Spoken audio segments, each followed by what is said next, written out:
Gazer here. I'm going to do a little demonstration video on putting some patina on this old school Toyota metal sign that I got. This is kind of like what it looked like when I first got it. Basically absolutely raw. So on this side I have already done a little sanding. Just used a little orbital sander with some like 400 grit, basically to take any of the coloring that was already on it off.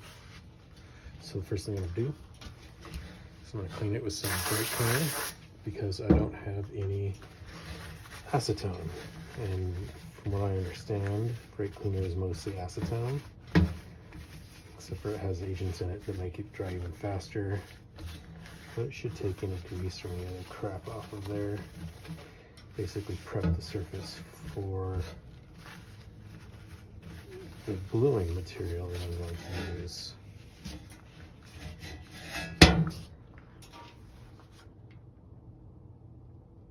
So I take some of this and I just kind of dab it on there, here and there.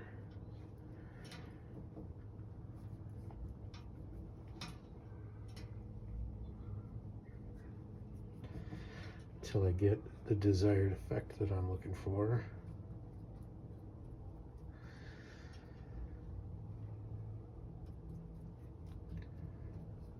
You can like make bigger areas. So what I'm using is just some gun bluing solution. I'm just kind of randomly putting it on there. You can use like a little towel, because then it can kind of like have its own, you know, like look to each dab. But I'm just using one of the daubers that came with this thing, the gun bluing kit that I got.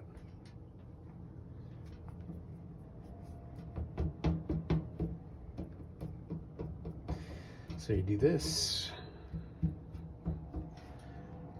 and you can get it. Basically, you can just kind of keep doing this, and you know, you can like leave these big empty areas, or you can just kind of keep going until the whole thing is dark.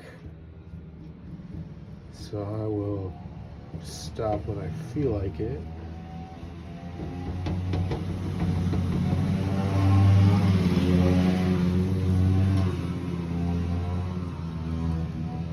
Some mini bikes driving by.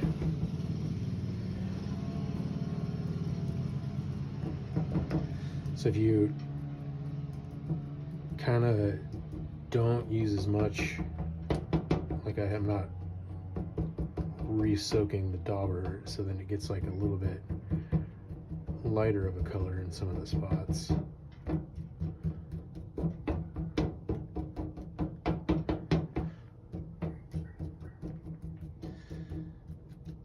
Alright, so I'm getting pretty close to liking it. So one of the cool tricks about this stuff is that when you put it in the sun, it actually causes the spots, some of the spots, to start rusting. And so then you get this kind of cool look.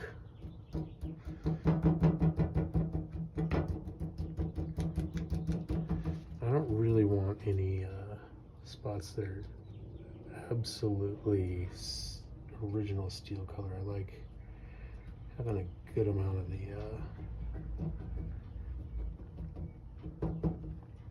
the change, I guess I should say, sort of different look. But I don't want the whole thing to be this kind of uniform.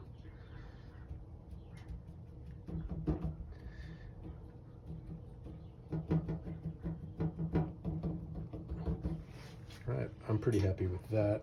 So I'm going to put it in the sun and let some of it rust. And then the next step I will do will be to wash it in hot water. And then I let it dry. And then once it's dry, I'm going to coat it with Penetrol, which is,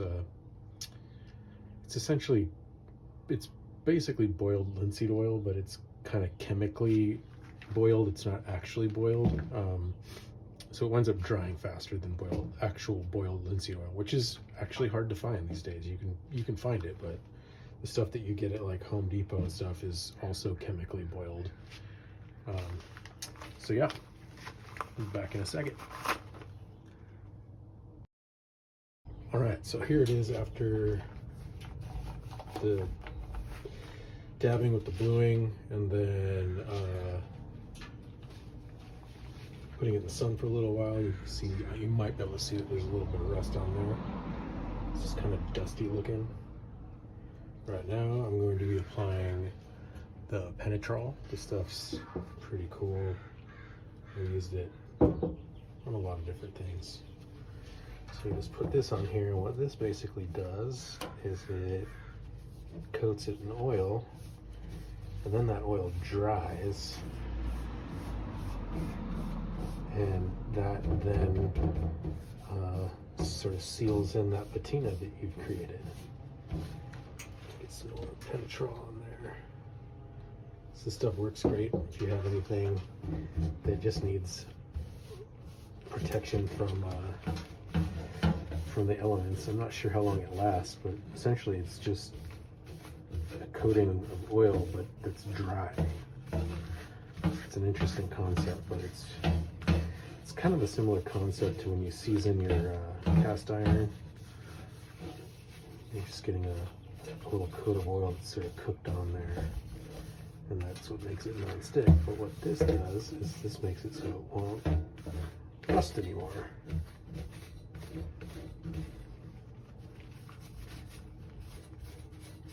And make sure you get it very well covered everywhere, otherwise you're going to have issues with the patina changing, and you know, that might be okay for you. But I want this to kind of go back to the way it looked when I was still putting the bluing on it. As you can see, it kind of is doing that.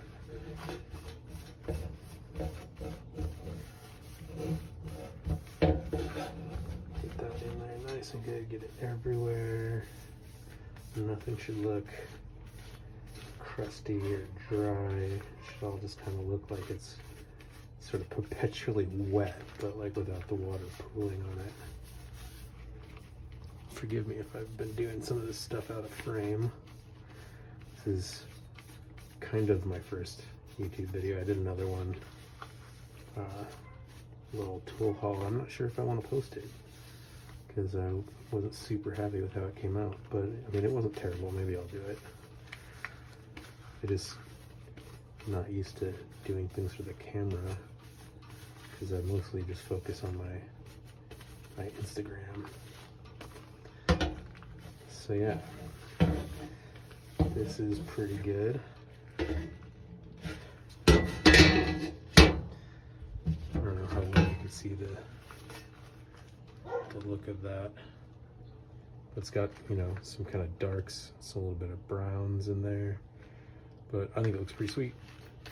Anyway, the next step is if you kind of want it to have like a really, like a finish on it that's very consistent looking, then you can clear coat it, because at this point it's going to have like kind of a hazy, foggy thing, and I think I might try and live with that for a minute and see.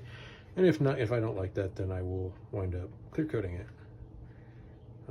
Anyway, that's how you use gun bluing to put patina on steel. Anyway, if you like what you saw, like and subscribe, please. And also check out my Instagram. It's at drift.geezer. All right, thanks. One last thing, I just wanted to show it in a little bit better light so you could see kind of a little bit more of the coloration. Here it is sitting on the hood of my Supra. I also wanted to give a shout out to the welding wizard Brian Gilman, who taught me how to do this. Thanks a bunch, man.